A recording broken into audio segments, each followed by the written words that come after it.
All right, welcome to the Be Bold Chicago Sports Podcast. A lot to talk about today. It is July 14th, and first we're going to get into the Cubs. The Cubs came out of the break. They were hot. They've won two straight, kind of returning to form. I have here on some talking points. It's funny because I wrote these talking points out as the All-Star break was going on, that this was going to be a big stretch for the Cubs, and it was going to be really important. And they look good. I'm not a Cubs guy. I was never as worried as the Cubs' success as some people. I was worried about their bullpen. They shared their bullpen up with Kimbrel. Strop has looked good. I'm worried about their lineup. I'm not a big fan of their lineup. I know Joe Madden does his own thing, and I know the whole league is going in a different direction than it has before. It's you want to hit home runs, you want to hit home runs, you want to hit home runs.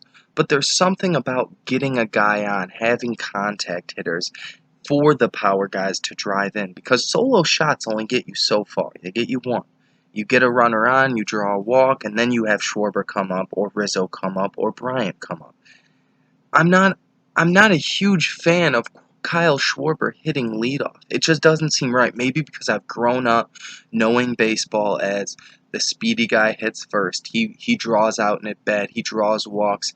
He sees a lot of pitches, gets on, gets you some speed on base. I think the Cubs' problem in that regard is who are you really going to put in that spot? Because Baez is a great player. When he got off to the hot start, at the beginning of the season, I posted it on my Instagram that Javi Baez will win MVP for the NL. Bellinger and Yelich have kind of ran away with that race, but regardless, he's a great player. But the problem is with him at leadoff is that he strikes out too much, and there's so many at bats where he never even swings at a strike. Never even swings at a strike. It's tough because guys are going to bust him low and away all the time.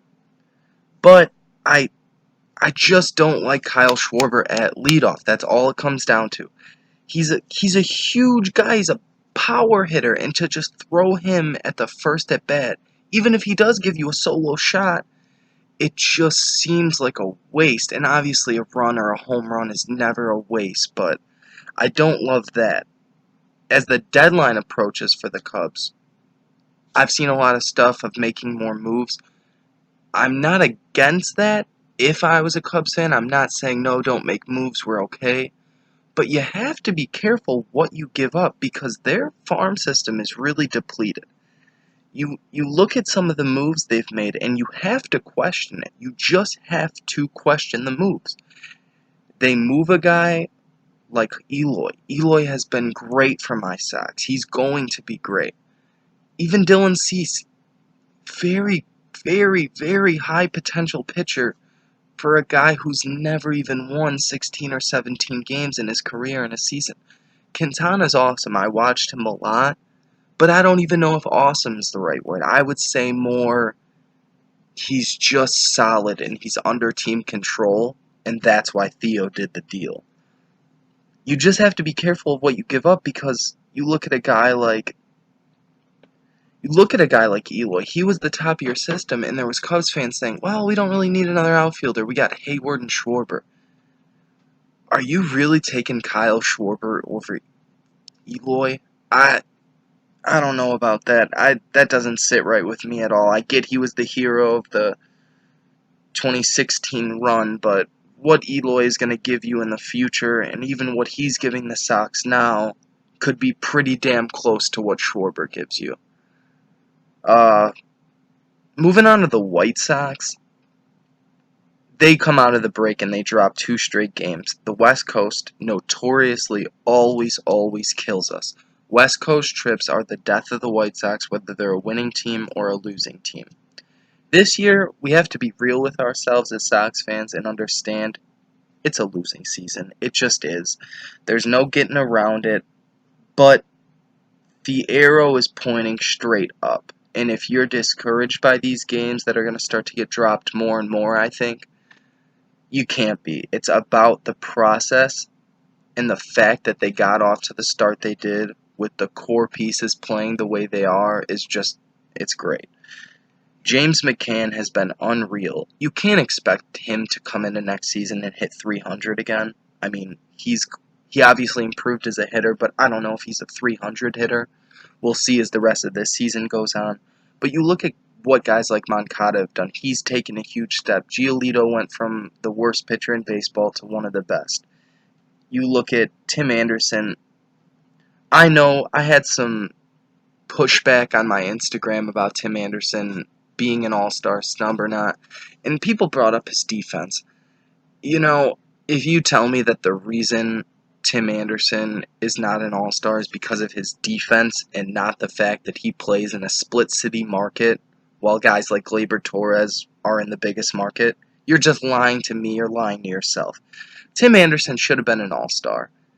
It's frustrating that he wasn't, but it's great that we got Abreu, Giolito, and McCann in the all-star game. My problem with Anderson is that he needs to learn how to eat the ball. Like, he makes a great play that would usually end up in left field or right up in center, but there's a lot of times where there's no play, and he throws it anyways, and it costs us. And when we're shorthanded on pitching the way we are and we don't know what we're going to get from starters, we cannot have that. Even going into next year, we cannot have that from Anderson. Talking about Jose Abreu being an all-star, it's interesting because his contract is up. Do we move him right at the deadline? I don't think they will. I think he will get re-signed. But it's an interesting topic to talk about because you could probably get, like Quintana, a team who's desperate for a bat like his. I mean, I'm not sure if he still is. At one point, he was leading the AL in RBIs. He's probably still floating right around there. I think the team would give up a pretty penny for him. I think we're good on prospects. I'm not saying we're stocked. We don't need to make any more moves ever. I'm not saying this team's winning the World Series next year. But I think Jose brings you something that's going to be more valuable than one or two 19 or 20-year-olds with the potential. Jose brings us leadership. He's been through it. And honestly, he just deserves to be part of the winning product. The pitching staff is absolutely what's killing us this year. We need to go out. I know we have Kopech coming back next year. I don't know where Rodon's career will go from here. I don't. You can't even slightly rely on him. And honestly, I'm the biggest Michael Kopech guy, and I'm pretty confident that he's going to return to shape. But in terms of the business aspect for the White Sox, for Rick Hahn, can you really trust that he's going to come back? That I don't know. He will come back, but is he going to come back throwing 96, 97, or is he going to come back maybe throwing 93, 94? I mean, the surgery has gotten so much better, the Tommy John surgery, but it sucks to have all these injuries. But the point is the White Sox are going to have to buy pitching. You look at a guy like Garrett Cole, who's going to cost a lot, and me telling Jerry Reinsdorf this, write the check. Because you bring in a starter who, once again, has been there, done that, an ace at the top of the staff. You pair him with Giolito, maybe Kopech, a guy like Dylan Cease, maybe add another, just a fifth starter type guy, and suddenly our rotation is not really looking all that bad. And I haven't even talked about Reynaldo Lopez. He struggled again this year. His stuff is so good and he's so talented. Maybe he's even the fifth guy. And if he's your fifth guy, I can live with that with this lineup we're going to put on the field. It's going to be a really, really exciting time. Next year, years beyond. The talent we still have in our farm is crazy.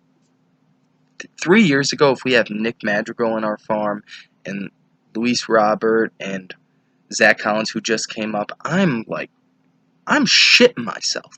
I am like, holy shit, we finally have something to look forward to. And then we're not even talking about Eloy, Cease, Kopech. We are going to be extremely talented in a couple years, and we're extremely talented now. It's scary to think, would this team be in the mix for a wild card if we had Rodon, if we had Kopech? It's interesting. Would we be buyers? Injuries change everything in sports. Everything. This episode's going to be a pretty quick one. I'm just trying to get the first one out there for you guys. I'll probably be dropping these Mondays and Fridays. I don't want to do it 3-4 times a week, not because of the work to do it. I love doing it. I don't want to be dry and talk about bullshit. I want to speed through every single week and just touch on all Chicago sports. I think that's important. I watch First Take all the time. I watch Undisputed, and the shit just gets so old. They talk about the same topics every day, but they put a little bit of a twist on it. It's just the 24-hour news cycle kills everything in sports and even in shit like politics. It's terrible. I want to talk about fresh things. I want to talk about things that are not everybody else is talking about every single day. But moving on to my Chicago Bulls, our Chicago Bulls, I don't know what the hell Garpax is doing. Another thing I got pushed back on my Instagram about, _sports, go follow it today, is I wasn't mad at the Bulls signing Thomas Satoransky to a 3-year, $30 million deal. He's a solid player, and that's what you pay solid players today. But my problem is drafting Coby White at 7, who looks like he could be a pretty good player for us. So we start shopping Chris Dunn, and then Jim Boylan goes on NBA TV and says, oh, Chris Dunn's the starting point guard. Excuse me? It doesn't make any sense, because now, is Satoransky going to play some combo guard at the 2? Is he going to play behind LaVine? Are we going to mix and match like that? I don't love that. I think we could use more of just a spot-up 3-and-D type guy behind LaVine off our bench. I understand Coby White's a rookie, and point guard is the hardest position to learn in the NBA. You see, unless it's with really, really special players, you see this longer curve for development because the position is so tough to learn, because the game is so much different than college. College baseball versus baseball. I mean, baseball, for the most part, is baseball. Football, again, a little different, but basketball is the biggest change. When you watch college basketball versus the NBA, there's people that do like college and really say they don't like the NBA, or vice versa. You don't really see that in other sports. It's because the game is so much different. You never really have to stop and set up offense, and if you do, it's going to be pretty basic stuff, your pick and rolls, creating, just dishing out, driving in and dishing out. You don't see that in the big leagues as much. You see more of this setup offense with mismatches that you're trying to exploit. You're trying to get certain guys switched on you. You don't really see that as much in college, so it's going to be interesting to see how Coby White develops, especially if he has to fight for minutes behind a guy like Chris Dunn and Thomas Satoransky. Next on here, I got Otto Porter having a huge year this year. I really do. The guy came in from Washington playing behind Beal and Wall. He comes here and right away he starts winning us games. I don't know how much I buy his injury. I think they shut him down because of the tank. I think he's going to be a super special player for the Bulls. The Bulls have needed a two-way wing like Otto Porter since Luol Deng, and that's not an exaggeration. I think Luol Deng last played for the Bulls in 2014 or 2015. I'm not sure. But it's been a long time since we had a surefire two-way wing who can knock down threes and defend well. He's long, he's 6'8", he's athletic for a 6'8 guy. I don't think he got to show that off in Washington. I think he was sit in the corner and hit threes. I think Washington saw his talent, but they had two guys who can really, really ball in John Wall and Bradley Beal in front of him. And he plays a different position. He sits on the court at the same time, but you can only have so many guys creating. And even within this Bulls offense, I don't know that Otto Porter is going to be our go-to guy. That's going to be Zach and kind of Laurie. But Otto Porter, if I had to predict a stat line for him, which is so tough to do, I think he's going to be like a 15-5-3 guy, because he's going to get a lot of open looks. LaVine can take almost anybody off the dribble. Satoransky, he's a very good driving finisher. He can dish out. He can knock down shots like Otto Porter. I'm just worried about the money Otto makes. And it's respectful that the Bulls went and did this deal because you look at a guy like Evan Turner. He makes $17 million. There's Kent Bazemore. They just swapped those contracts. They're the same contract. It's what these guys made off the 2016 free agency is nuts. And it ends up just strangling your team in the cap. But who are the Bulls going to get in free agency? This year was one of the biggest free agencies ever, and I never even heard the Chicago Bulls name tossed around. It doesn't happen. I don't know if it's because of where they're at or if it's because of Garpax. I'd like to think it's not, but I think it has something to do with it. From what I've watched, read, and heard, not that I have any sources, anything like that, just listening to other talking heads, Garpax isn't really respected around the league, which isn't good. You look at a guy like James Dolan, the owner of the Knicks, he's like a laughingstock, especially after letting Kyrie and KD go right across the street to Brooklyn. I mean, it could reach a point with a guy like James Dolan where he might have to sell the team. Is Zach LaVine a number one option in this offense? This is so tough because I don't think he is.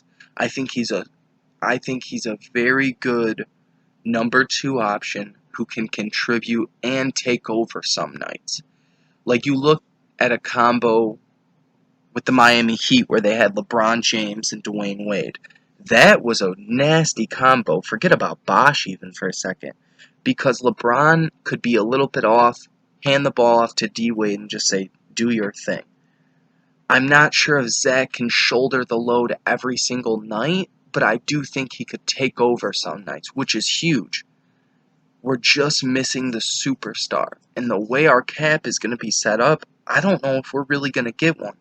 Kobe White seems like a great dude, a hard worker. Is he a superstar? I really just do not think so.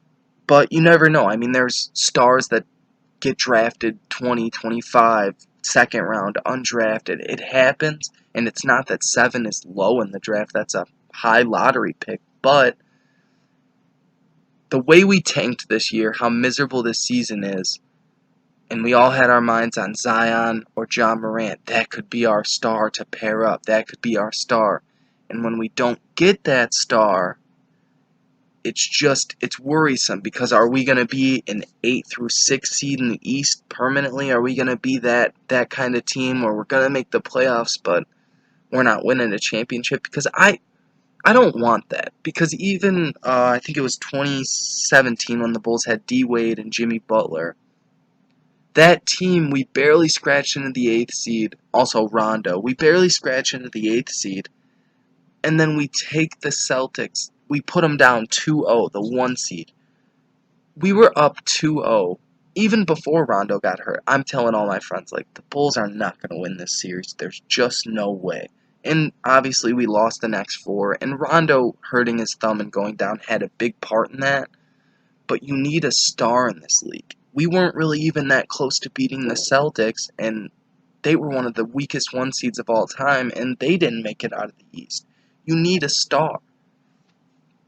The interesting thing for the Bulls this year is going to be what is Garpax? What is their goal? Because I believe it was John Paxson in an interview. He was asked by 670 The Score Radio, do you think the Bulls can make the playoffs? And he said it's a possibility, but we have to be realistic. What do you mean we have to be realistic? I really don't understand that. Maybe because of how bad we did last year, but the talent that we had on our roster last year doesn't equal 22 wins. It might not equal a playoff team, but it did not equal 22 wins. And then when you bring in a guy like Thad Young and Satoransky and spend this money, draft Kobe White with the 7th pick, I don't know about other Bulls fans. My patience is running low. So if we have another year where they're struggling the whole year, not even in the playoff mix, that's going to be really, really a tough pill to swallow after spending, 13 or 14 million on a guy like Thaddeus Young, and then another 10 on Satoransky. Did we really do that to not make the playoffs again? I don't know. One thing I miss a lot in Chicago sports is the Chicago Bears. The run they had last year, I seen Bears fans just crawling out of the woodwork. Like, oh yeah, I've always loved the Bears. Like, where the hell did you guys come from? I remember I was sitting at work one morning and I pulled out my phone and I had 3 texts from 3 different friends, all telling me that Mac got traded to the Bears. I didn't believe any of it, even though I had 3 different texts. I look it up and right away my eyes light up. That's what you need, is that move to put you over the edge. And we made it. I couldn't be happier about it. And I still wasn't sure. I still wasn't sure what to expect. I thought we would make the playoffs, but I didn't expect the 12-4 run the Bears went on. Like, what they were able to do last year was amazing. Obviously, that rat Cody Park, he screwed it up for us, but I wasn't even as mad as everybody else was. It's frustrating. It was so hard to swallow, but how young they are and what they were already able to accomplish, the steps Mitch Trubisky took, it's huge. And I'm really excited for this season. Some people have them as a lock as the NFC North champs already. I think that's a little bit overboard because there's some interesting moving pieces going on with the Bears, because you look, Vic Fangio left to take the Denver Broncos head coaching spot. I'm super happy for a guy like him. I hope he really thrives with Denver's defense. I hope Joe Flacco isn't his quarterback, but it's looking like that might be the case. And we bring in Chuck Pagano to replace him. I thought that was a great hire. You bring in a guy who's a lot older than Matt Nagy, been around a lot longer, and he also has the head coaching experience. I think he'll do a good job with our defense, but I'm wondering if anything scheme-wise will be different, or if he's kind of going to try to keep things the same because of the success they had. But you lose Adrian Amos, you lose Bryce Callahan. Those were 2 very, very key pieces. I don't think we should have given the money to Amos that the Packers did. I think they'll regret that. But a loss is a loss. And I'm a fan of HaHa Clinton-Dix, but I saw some Bears super fans trying to make the argument that Clinton-Dix is better or just as good as Amos, and I'm here to say that's just not true. You have to take some hits with the cap and what you're paying certain guys. That's sports today. You have to lose guys. You can't keep your team the same every year. That's understandable, but to sit here and say that we're not taking a small step back in our secondary, losing Callahan as well, and we brought in Buster Skrine, the most penalized player. We just have to be real and understand that maybe we are going to take a small step back defensively. I know we got guys like Roquan who are still developing, Eddie Jackson's still developing. The talent isn't the question. It's how much is the chemistry that got switched around? How much is that going to change things this year? That's what's interesting for me. We move on from Jordan Howard. I think that was a great move because I love Jordan Howard. He gave the Bears a little bit of excitement kind of when they really, really sucked. But to trade him to the Philadelphia Eagles, the team who just broke our hearts in the playoffs and are gearing up for another run, who could be our opponent again, I didn't love that move because we got a 5th-round pick. If we got something valuable from them, okay, business is business. But we kind of handed him away to another contending team in the NFC. That part I didn't love about it. I'm super excited to see what Trubisky does this year. There's a lot of guys way too high on Trubisky, and there's a lot of people way too low on Trubisky. I'm one of the people, I'm right in the middle on Mitch. And I think Mitch is going to be a good quarterback his whole career. I don't think he's going to be one of the greats. But in today's game, that's okay. I know you look at a guy like Tom Brady. There's not many Bradys. There's not many Pat Mahomes. And I just think that with the defense we have, Mitch's athleticism and his ability to make deep throws downfield with accuracy, it's going to be enough to put us over the edge, hopefully. I really like Mitch because a lot of people hate this. I love how he doesn't make a lot of bad throws. He'll tuck it and run. He needs to learn to slide because we can't have him getting hurt and have Chase Daniel starting games. That was a disaster for 2 games, even though they were able to pull out one of them. Um, with our first pick in this draft in the 3rd round, we take David Montgomery. I can't sit here and tell you I've sat down and watched game film on him, and I know highlights make everybody look awesome, but in his highlights, he looks like a bowling ball with agility that's tough to bring down. I think he's going to be perfect for what Nagy wants to do with the offense, and then when you get this little Swiss Army knife with Cohen, it could be really dangerous. Like, imagine on the field at once, we have Mitch in the shotgun, and you put Montgomery and Cohen right next to him. What the hell is that defense going to think? I think we have a lot of weapons on offense, and I think Nagy's only going to get better as a head coach and a play caller, learning how to use all those weapons. You look at people like Allen Robinson, who had a very productive year for us, even after missing some time. Taylor Gabriel, very productive year for us. I'm not a Trey Burton guy. I'm just not. He was another guy who was solid for us, but him missing that game against the Eagles was that's tough. That's really tough. I think you got to suit up when you're making millions and play that football game. What do we got next here? A guy I want to talk about on the Bears a lot is Javon Wims. He was on our practice squad last year. He looked awesome in preseason last year. Turned heads on the practice squad the whole season. Looked awesome at Georgia, too. We let a guy like Kevin White go and then bring in Cordero Patterson, who I am just not a fan of at all, but I guess he could give us something in the return game. He did have a return touchdown against the Bears last year, but he's a terrible route runner. He has no hands. He's a burner, and I don't know if we really need another just burner. So the reason I bring up Patterson when talking about Wims is it's going to be interesting to see if Wims even makes the team this year. I mean, he should, but I don't know what's going to happen with that because, how many receivers are you going to put on your roster? I think the most important thing for the Bears this year is to establish a running game in and game out. Make that a priority. Let teams start stacking the box and let Mitch just slice and dice off play action, off rollouts. He's not Brady. He's not Peyton Manning.